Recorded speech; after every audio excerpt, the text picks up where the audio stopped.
Listening to Canadians talk about this tariff war with the United States is one of the most embarrassing things I've ever seen come out of Canada, and you guys have been fairly embarrassing since 2020. And I'm going to tell you exactly why I want this to happen. 63% of you in Canada were pro-lockdowns and still are, actually.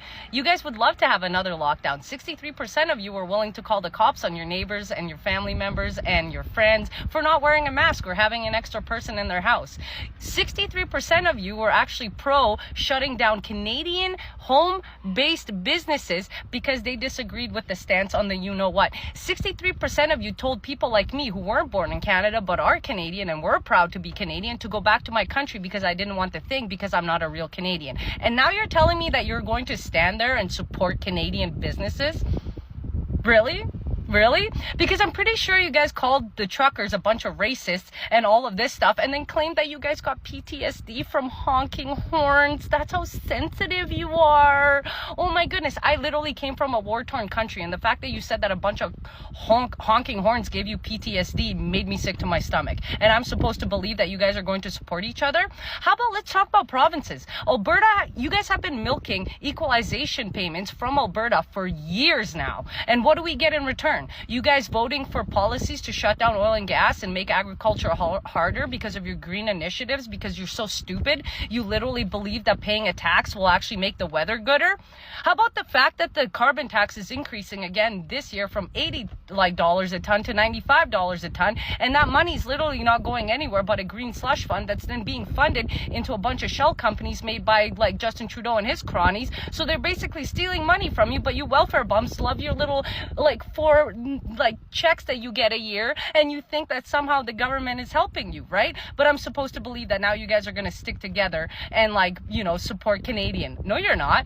It's just a bunch of empty virtue signaling bullshit that you guys tell each other and that you guys have been telling each other, and the true color of Canadians finally came out in 2020.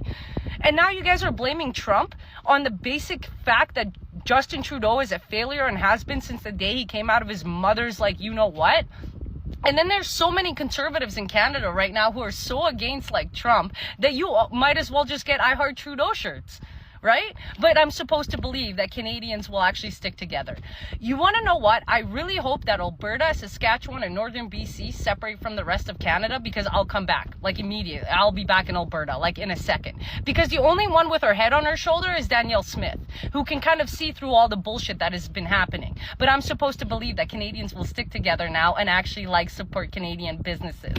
I'm so sure. This trade war is going to last about a month, and then the economy is going to go crashing down because Canadians do not support other Canadians. I know you rather buy from Team U and India and China rather than support your Canadians, because you have this other hatred for each other because you're so poor, you can't get ahead, and that is all because of liberal government policies. And if you would only use that one brain cell that you have, you would realize this, but you don't. So now you want to just virtue signal online you guys are united or something. No, you're not, and you never will be. And I hope the rest of you 37% understand that I'm not going against everyone in all of these other provinces, because I know there's normal people in there, but the majority of the people in certain provinces are so brainwashed they don't even realize that the policies that they vote for is the reason why they're in the mess that they're in today. But sure, let's see how this goes. But my bet is on the United States winning and Canada caving. But knowing Justin Trudeau's narcissistic little ego problem,